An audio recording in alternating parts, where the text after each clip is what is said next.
What's going on, American History 2 students? This is Mr. Bell coming back at you for a daily lesson to cover Unit 4, Section 3, 4.3 notes, which deals with Franklin Delano Roosevelt's FDR's New Deal, which was his series of programs to combat the Great Depression, and just talks a little bit about FDR in general. So today, if we were in school, would have been day 140 of 180.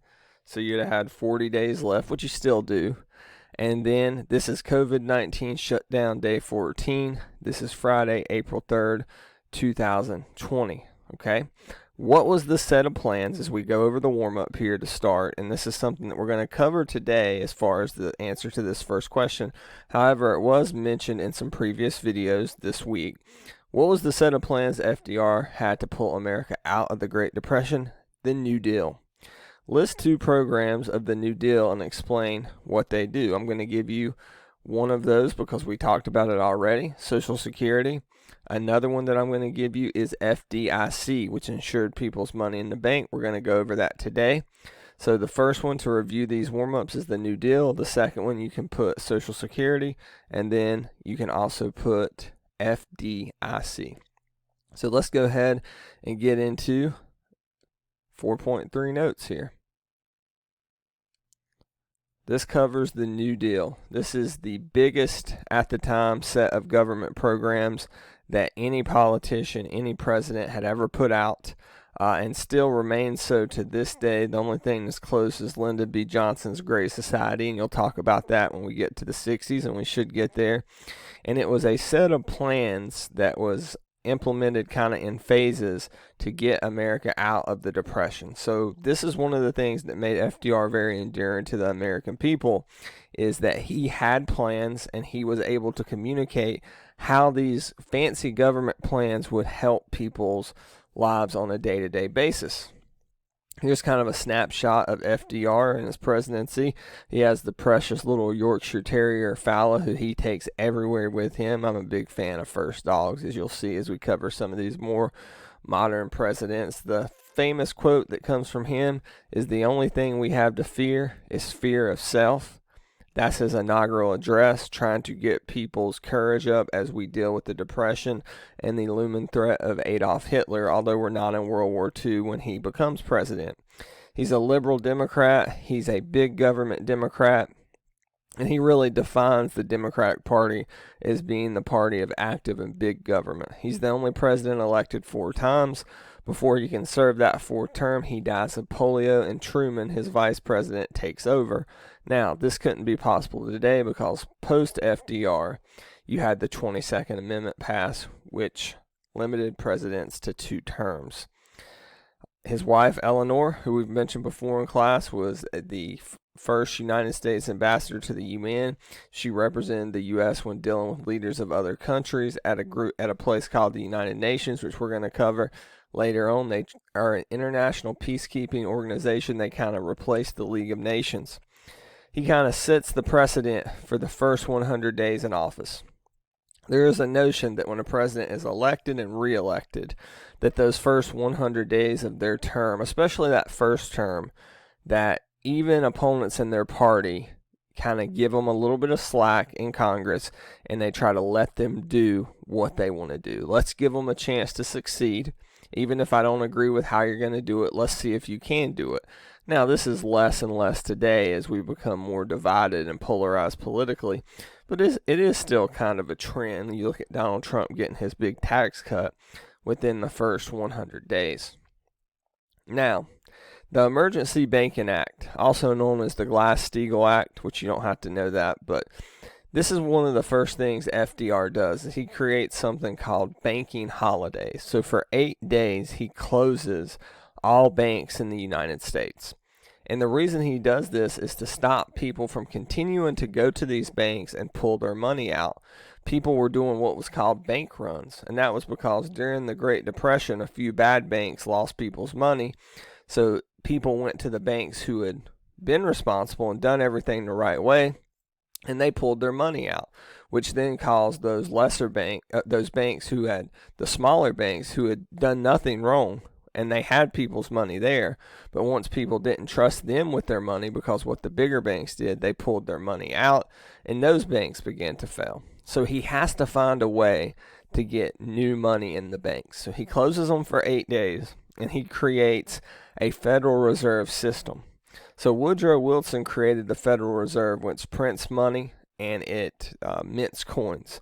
So that's monetary policy, the printing of money. Now, you print too much money, it causes inflation. At this point, the economy is so bad, 25% unemployment rate, we're not really worried about that because we're in a desperate situation.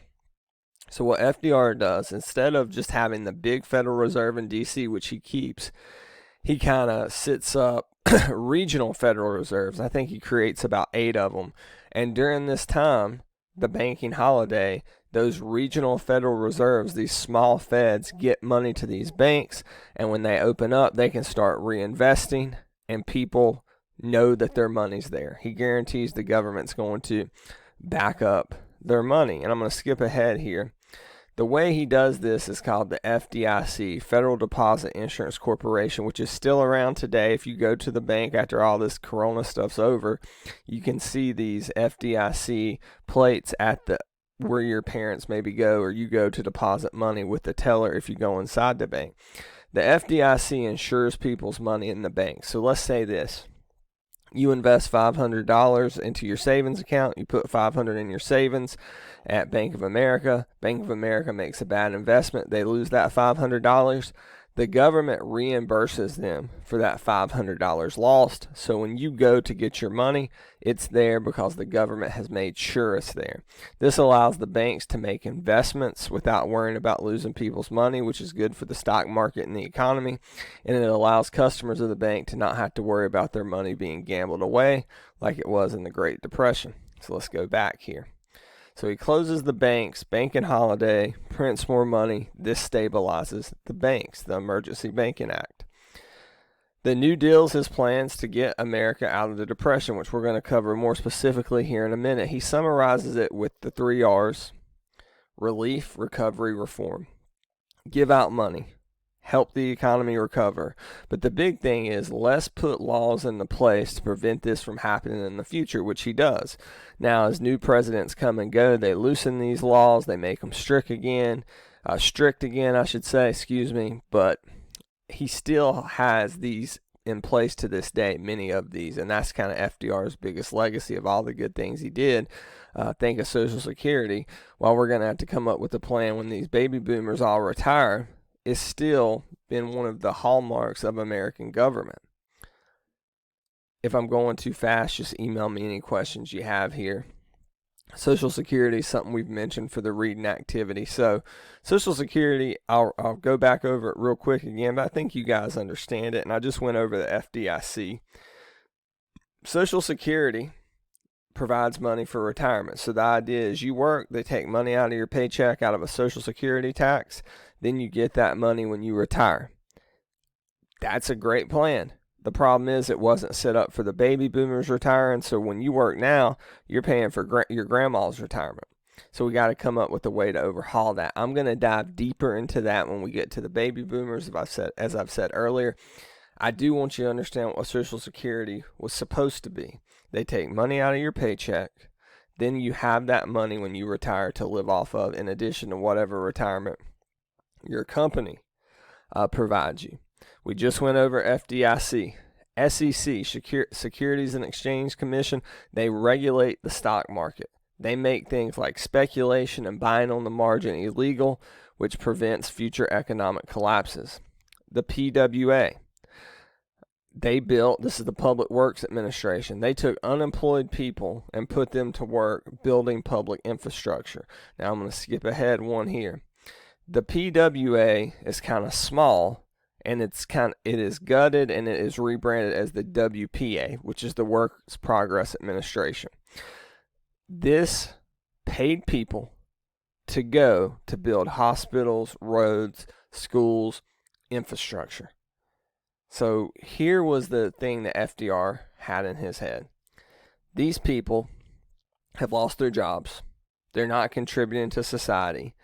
And once things like unemployment kick in, they're going to be getting an unemployment check from the government.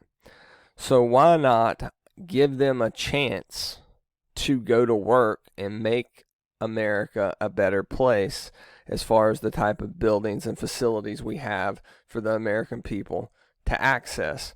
So rather than somebody sitting at home collecting an unemployment check from the government, what if instead of giving them an unemployment check, we gave them an hourly wage, a job, and they were also building infrastructure? And this is where you have a ton of new roads, bridges, canals, that kind of stuff, kind of redone in the United States, are new ones built from scratch, and it puts people back to work. The TVA, Tennessee Valley Authority. Tennessee was the state that was hit hardest by the Great Depression, and the Tennessee Valley Authority was meant to rebuild Tennessee specifically. So while the WPA focused on the other 49 states, Tennessee had been hit so hard that they were given their own organization to help rebuild that state. Let's go back here. Not really worried about CCC here. Let's look at this. 21st Amendment passed that ends prohibition. Alcohol is legal. FDR said people are drinking it. They're buying it anyway. Why not sell it and tax it at a high rate? We can take that money, put it back in the economy to help pay for these New Deal programs. Makes a lot of common sense. AAA, not the car thing when your car breaks down. Agriculture Adjustment Act. It paid farmers not to grow crops. And in some cases, they were even asked to kill off livestock, because once the Dust Bowl was over, and in places the Dust Bowl never hit, you had farmers with a ton of crops that they had nothing to do, that they could not sell. I want you to think about this for a second. Let's say you have a farmer in North Carolina. The Dust Bowl didn't hit North Carolina, and he produces corn and carrots and things of that nature, and he has a slaughterhouse where he puts meat out for steaks and hamburgers and whatnot. Now, if people lose their job at an astronomical rate, are they going to the grocery store to buy corn, to buy hamburger meat, to buy carrots? No. They're waiting in bread and soup lines. So this caused a surplus of crops, that crops are perishable, so they only last so long that they're just going to waste and dying. And this is getting farmers into trouble financially, and they're starting to lose their homes and their farms. So FDR says, I will pay you for a certain amount of time not to grow crops and kill off a few of your cattle. He wanted to create an artificial shortage of crops and livestock. And here was the reason. When I say livestock, the livestock that would have been used for meat. And here's the reason. The scarcer a good is, the higher in demand it is, the higher price you can charge. So that's what you see with toilet paper right now with COVID. COVID is creating a shortage in toilet paper. There's high demand, so the toilet paper manufacturers are cranking this stuff out, and they're doing really well when everybody else isn't. So if he can create an artificial shortage of something like corn, then when farmers start producing corn again, what's everybody going to do once they have money? They're going to go buy corn. So while it sounds foolish to kind of give out money to pay farmers not to do anything, this actually works in the long run. Just to cover CCC, and there's more New Deal programs. I'm hitting the high notes here. If you want to look more about this, just Google New Deal programs. And there were waves of the New Deals. So there was a first New Deal, second New Deal. I'm just kind of lumping it all together. CCC gave unskilled workers manual labor jobs conserving the environment, such as building new national parks and renovating previous national parks. Of course, Teddy Roosevelt was the one who who got America the first national parks that create the national park system. So one of the reasons people liked FDR is he would come on weekly and he would communicate with them via radio. He would say, this is what we're doing. Here's the New Deal programs we're working on this week and implementing this week. But he was great at communicating about how this would help you specifically. In other words, how Social Security is going to help the elderly, how the WPA is going to put somebody in their 30s back to work. So it wasn't just a bunch of fancy government jargon he was spitting out. He was relating to how it would help people in real life. The fireside chat comes from this. FDR was a great speaker, especially for his time, people would gather around their radios by the fire, and they would listen to what he would say as he pulled America out of the Depression, and especially once World War II gets the U.S. involved and what's going on as far as the war. It's the first time on a weekly basis that the president tried to talk to the American people directly in their homes. Think of how Trump uses Twitter. Trump was really the first president to use Twitter to communicate with people. Sure, Obama used it, but not really. He was the first to use the radio, so that's a big game changer if you can be the first in a line of communication as president. Frances Perkins, he appoints the first ever woman to be a cabinet secretary. She's the Secretary of Labor. Now, I don't mean secretary as far as sitting in the desk and typing up memos and things of that nature and working on the golf schedule for the people in the Oval Office. I mean, she was actually overseeing policy, and he chose a woman not only to be in his cabinet but to be at that time in the most important position in the cabinet, the labor secretary, which was kind of overseeing getting Americans back to work. So that was a big moment for the women's rights movement and a big victory. The brain trust. FDR realized he didn't know everything about everything. He was humble in that regard. There were some things he knew really well. When he didn't know things really well, he was willing to listen to experts who knew those things really well, take their advice into consideration, and then make a decision that would be best for the country. So he created what was known as his brain trust. In other words, the experts at the top of their field that would be willing to come work for him at the White House. And if you had a question about maybe, say, rebuilding the national park system, he would talk to some of the top environmentalists before making that decision. Very good to surround yourself with people who sometimes you disagree with and who are experts in their field. This is one thing Obama was actually good at, too. He was good at a lot, but I'm just saying that was something he kind of took from FDR. There was a fear that FDR's New Deal programs would be seen as too much government power, and the Supreme Court would try to take away the New Deal programs. So FDR tried to pass a bill that made it through the House and died barely in the Senate because of a Senate Majority Leader, Joseph Robinson.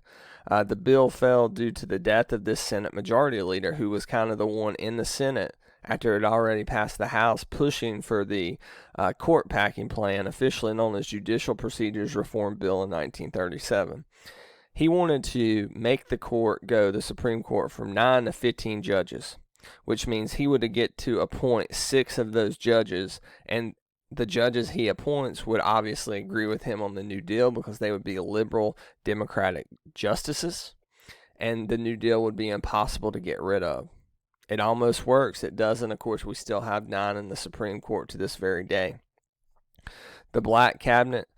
This was a time of segregation, unfortunately, but FDR created a black cabinet. So he had a white cabinet and a black cabinet. And when it came to things as far as how the Great Depression was hitting the African American community, he wanted opinions from African Americans and what was going on within that segregated community at that time. So this is important because it's the first time that you have a president hiring African Americans to work in the White House who are not there to be a maid, butler, or working on the grounds. And it's a big moment. The New Deal, you can read several books. You could talk about it a lot more than we did today, but I feel like we've hit the high points. So if you have any questions about FDR and the New Deal, please email me at bsbell@clevelandcountyschools.org. Thank you so much for listening to this video, and I hope you all have a great and, more importantly, safe weekend.